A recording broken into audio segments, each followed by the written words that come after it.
नमस्कार दोस्तों, राज्य सेंटर में आप सभी का हार्दिक स्वागत है। आज का टॉपिक है बिहार एसआई यानी कि बिहार जो दारोगा मेंस का जो रिजल्ट आने वाला है उस रिजल्ट में किस प्रकार से कट ऑफ आएगा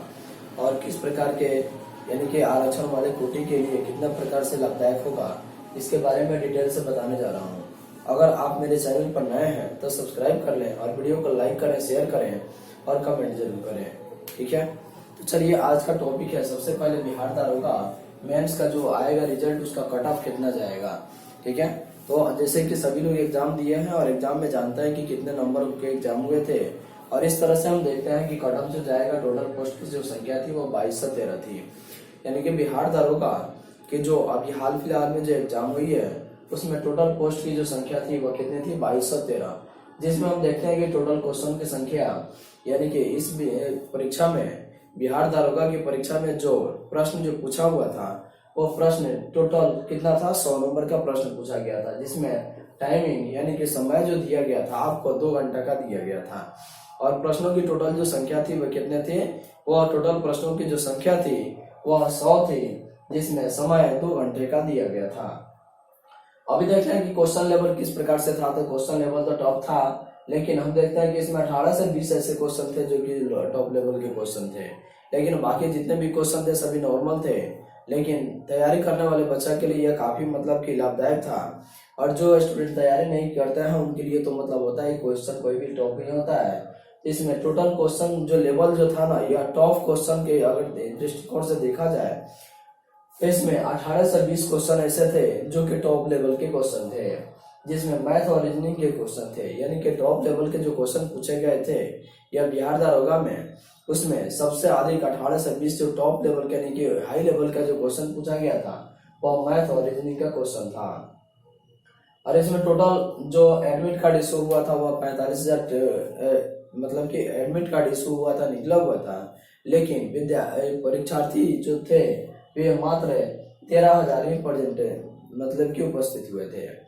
45,000 तो एडमिट कार्ड निकला हुआ था और पोस्ट की संख्या 2213 थी और टोटल एडमिट कार्ड 45,000 निकला, लेकिन उसमें मात्र 13,000 विद्यार्थी ही उपस्थित हुए और बाकी सब के सब यानी कि इस एग्जाम को नहीं दे पाया, जिसकी वजह से इसका परसेंटेजेशन अगर देखा जाए तो 90.95% रहा और इसमें 13,000 स्टूडेंट ने यानी कि उपस्थित हुए थे, अपियरिंग हुए थे। अब हम देखते हैं कि कट ऑफ को प्रभावित करने का मुख्य कारण क्या होता है। जैसे कि हम जानते हैं कि किसी भी एग्जाम में और खासकर बिहार के एग्जाम में अधिकांशतः परीक्षाएं जो पूछी जा रही है उसमें प्रश्न वायरल होने की स्थिति तो काफी हद तक बनी रहती है, चाहे वो किसी भी एग्जाम हो। तो एग्जाम के प्रश्न अगर वायरल होता है तो उस स्थिति में देखा जाता है कट ऑफ इसका हाई लेवल में जाएगा। तो ये हम देखते हैं कि सबसे पहले कट ऑफ प्रभावित करने का जो मुख्य कारण है और किस प्रकार से इस कट ऑफ जो बनता है ना उसको प्रभावित किस प्रकार से किया जा सकता है। तो हम देखते हैं कि इसके लिए क्वेश्चन आउट हो जाएगा, यानी क्वेश्चन वायरल जब हो जाएगा तब 100% चांस रहता है कि कट ऑफ जो जाएगा ना वो टॉप में जाएगा। इसलिए बिहार के एग्जाम में यह देखने को मिलता है कि जिस परीक्षा के क्वेश्चन वायरल हो जाता है, पता ना एग्जाम मतलब कितने टाइट होने के बावजूद भी प्रश्न वायरल हो जाता है और वायरल होने के बाद में यह क्वेश्चन का जो लेवल जो होता है यह टॉप लेवल का हो जाता है। और इसमें मोबाइल जब अंदर ले जाने की अनुमति जब मिल जाती है, मोबाइल जब अंदर चला जाएगा तो निश्चित है कि क्वेश्चन वायरल नहीं होगा, ठीक है। तो यह परीक्षा हुआ था जिसमें बहुत ऐसे छात्र थे जिसमें मोबाइल साथ में लेकर के गए हुए थे और बहुत ऐसे छात्र जो मोबाइल लेकर गए थे तो उनका क्वेश्चन वायरल होना तो स्वाभाविक है।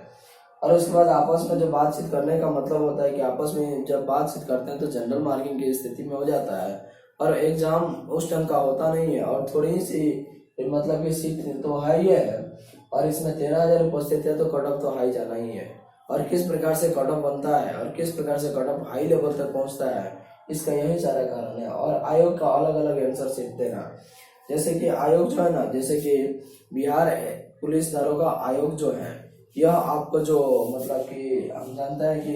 आंसर जब देता है एग्जाम होने के बाद में, यानी कि क्वेश्चन को मिलाने के लिए स्थिति जब देता है तो उस समय ऐसी स्थिति उत्पन्न हो जाती है कि सबका अलग अलग प्रश्न का उत्तर हो जाता है, जिसकी वजह से इसका कट ऑफ हाई लेवल का हो जाता है। अब हम देखेंगे कि जब यह रिजल्ट आ जाएगा तो रिजल्ट आने के बाद में इसकी फिजिकल और मतलब कवर कैसे होगा। तो इसके मतलब कि कट ऑफ आने के बाद लगभग 2-3 महीने के आसपास में आपका फिजिकल का भी मतलब कि क्लियर हो जाएगा। इसलिए आप लोग अभी से ही तैयारी में लग जाएं। जिन छात्रों को लगता होगा कि मेरी परीक्षा में कट ऑफ यानी कि आंसर शीट तो जारी कर दिया, ठीक है, तो आंसर शीट जारी करने के बाद प्रश्न को आप अगर चेक कर लिए तो उसमें अगर कट ऑफ के हिसाब से अगर नंबर आपका ज्यादा जा रहा है तो आप अभी से ही फिजिकल की तैयारी में लग जाएं। क्योंकि अगर रिजल्ट आने के बाद अगर चांस मिलता है कि आप सोचे कि रिजल्ट आने के बाद हम अपने कट ऑफ की तैयारी यानी कि फिजिकल तैयारी करेंगे तो उस समय अनेक प्रकार की समस्याएं उत्पन्न हो सकती है। इसलिए आज से ही और अभी से ही रिजल्ट आने के पहले ही आप क्या कीजिए यानी कि इस पर फिजिकल की तैयारी में लग जाए। अगर जिनको चांस लगता है कि मेरा रिजल्ट हो जाएगा यानी कि कट ऑफ के अंदर हम रहेंगे, वे व्यक्ति क्या करें कि अपने फिजिकल की तैयारी शुरू कर दे। अब हम देखते हैं कि इसका ओरिजिनल कट ऑफ कितना जाएगा, यानी कि इसका कट ऑफ जो जाएगा वह किस प्रकार से और कितना जाएगा। तो देखिए, परीक्षा में बैठने के लिए मेल और फीमेल दोनों होते हैं, यानी कि पुरुष और महिला दोनों उम्मीदवार इसमें शामिल होते हैं। हम देखते हैं कि सबसे पहले जनरल और उसके बाद ईडब्ल्यूएस और बीसी, ईबीसी, एससी और एसटी और फीमेल यानी कि आपका विकलांग जो होता है ना, दिव्यांग जो होता है ना, उनके लिए कट ऑफ कितना कितना जाता है। तो हम देखते हैं सबसे पहले इस एग्जाम में जो अभी हाल फिलहाल बिहार दारोगा मेंस का जो कट ऑफ होने वाला है, इसमें टोटल पोस्ट की संख्या थी 2213 थी, जिसमें प्रेजेंटेशन यानी कि उपस्थिति जो था वो मात्र 13,000 था, जबकि टोटल एडमिट कार्ड जो निकला हुआ था वो 45,000 एडमिट कार्ड निकला हुआ था, लेकिन इसमें उपस्थिति मात्र 13,000 ही रहा, जिसकी वजह से इसके कट ऑफ लेवल को बताने जा रहा हूँ। और इसके कट ऑफ लेवल के बारे में आप अच्छे से जान लें कि किस प्रकार से इसका कट ऑफ रहेगा। अगर आप इस कट ऑफ के अंतर्गत अगर आ रहे हैं यानी कि आंसर शीट तैयारी हो गया है और चेक करने के बाद में अगर आपका आंसर यानी कि इस कट ऑफ के लेवल में अगर जा रहा है तो अभी से ही आप फिजिकल की तैयारी में लग जाए, क्योंकि मेंस के रिजल्ट होने के बाद ही फिजिकल और दोनों ऐड करके ही आपका मेरिट लिस्ट बनता है। तो भरसक कोशिश करें कि फिजिकल को क्वालिफाई कर जाए, और फिजिकल को क्वालिफाई कर जाने के बाद उसके बाद मेडिकल होता है और मेरिट लिस्ट बन जाए, मेडिकल नॉर्मल होता है।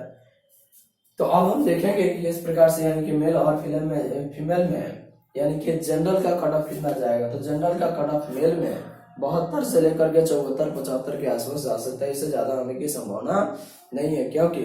उपस्थिति मात्र कितना था, मात्र 13,000 था, जबकि एडमिट कार्ड 45,000 इशू हुए थे। तो 13,000 था, इसी में तो रिजल्ट देगा ना 2213 पोस्ट के लिए।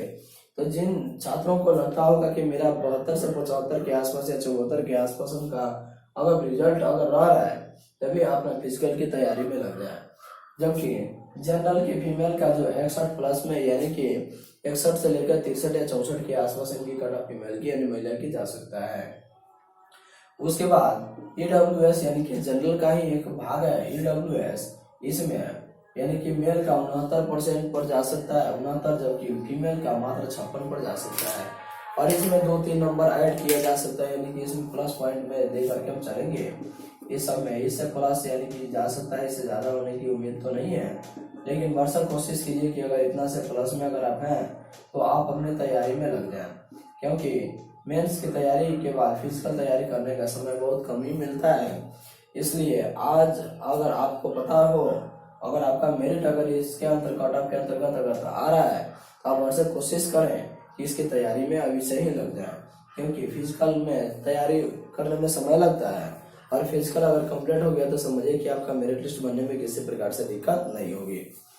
तो देखिए, अब ईडब्ल्यूएस का कट ऑफ हम देख लिए, यानी कि फीमेल में 69 प्लस में जाएगा, 69 से 71 के आसपास में, जबकि फीमेल में 56 से 58 के बीच में रहने की उम्मीद है। और बीसी यानी कि बैकवर्ड कास्ट जिसको कहते हैं, जिसको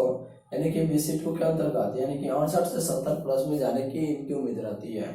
जबकि फीमेल में 55 से 57 या 58 के आसपास इनकी मतलब कि कट ऑफ जाने की स्थिति हो सकती है। अब हम देखते हैं ईडब्ल्यूएस यानी कि EBS, जो कि अत्यंत पिछड़ा वर्ग यानी कि जिसको BC को क्या कहेंगे, BC2 कहेंगे, और यह BC1 है, यानी कि अत्यंत पिछड़ा वर्ग, ये होता है आपका अति पिछड़ा वर्ग। इसमें यानी कि EBC में इसका यानी कि मेल का जो कट ऑफ जाने वाला है वो 66 से 68 के बीच रहने की उम्मीद है, जबकि फीमेल में 50 से 52 के आसपास या 54 मैक्सिमम जा सकता है, ठीक है, लेकिन ज्यादा उम्मीद करके 50 से 52 तक की उम्मीद रखी जा सकती है। उसके बाद SC शेड्यूल कास्ट जो होता है ना, इसमें आप देखते हैं कि 62 प्लस में यानी कि मेल में जाने की उम्मीद है, जबकि महिला फीमेल में 49 प्लस यानी कि 49 से 51 के आसपास जाने की उम्मीद है। अब हम देखते हैं ST में 64 प्लस में फीमेल में जाने की उम्मीद है, जबकि फीमेल में 51 से 53 के आसपास जाने की उम्मीद रहती है। और दिव्यांगता मतलब कि जिनकी संख्या अधिक हो जाती है, जैसे देखिए इसमें जैसे मानकर चलिए कि फीमेल या दिव्यांग में अगर सीटों की संख्या अगर 5 है और फॉर्म भरने वाले अगर 50 हो जाते हैं, इसमें कट ऑफ देखा जाता है कि जिनकी उस लेवल की कट ऑफ होती है उसमें मात्र 5 का ही सिलेक्शन करना होता है, इसलिए इनकी भी कट ऑफ मतलब कि 60 प्लस में यानी कि 62-63 में जाने की उम्मीद है, जबकि फीमेल के लिए 58 से 60 के बीच रहने की उम्मीद है। इस तरह से हम देखते हैं कि बिहार दारोगा मेंस का जो रिजल्ट कट ऑफ जो आएगा वह इसके बीच आने की उम्मीद है। और टोटल पोस्ट की संख्या आपका कितना था, यानी कि 2213, और इसमें क्वेश्चन की जो संख्या थी वह 100 थी। जो और जिन बच्चों का कट ऑफ देखा जाता है कि इतना के बाद में अगर कट ऑफ अगर इसके अंतर्गत अगर आ रहा है, यानी कि कट ऑफ 72, 70, 75 यानी कि मैक्सिमम 75 के आसपास अगर आ रहा है, तो समझिए कि 70 से यानी कि 75 के आसपास अगर उनका मेरिट लिस्ट में अगर बन रहा है, जैसे कि कट ऑफ में क्वेश्चन अगर मार्क चेक कर लिए हैं, तो उनकी अगर स्थिति इस प्रकार से बनती है, तो आने वाली स्थिति में हम देख सकते हैं कि उनका रिजल्ट आने की उम्मीद रहती है। तो ऐसे छात्र यानी कि फिजिकल की तैयारी में लग जाए। इस तरह से टोटल पोस्ट था। इसी प्रकार से नए नए नोटिफिकेशन को हम हमेशा लाते रहेंगे, इसलिए मेरे वीडियो को लाइक करें, शेयर जरूर करेंगे और मेरे चैनल को सब्सक्राइब कर लेंगे, ताकि इस तरह से नोटिफिकेशन हमेशा आपको मिलता रहे।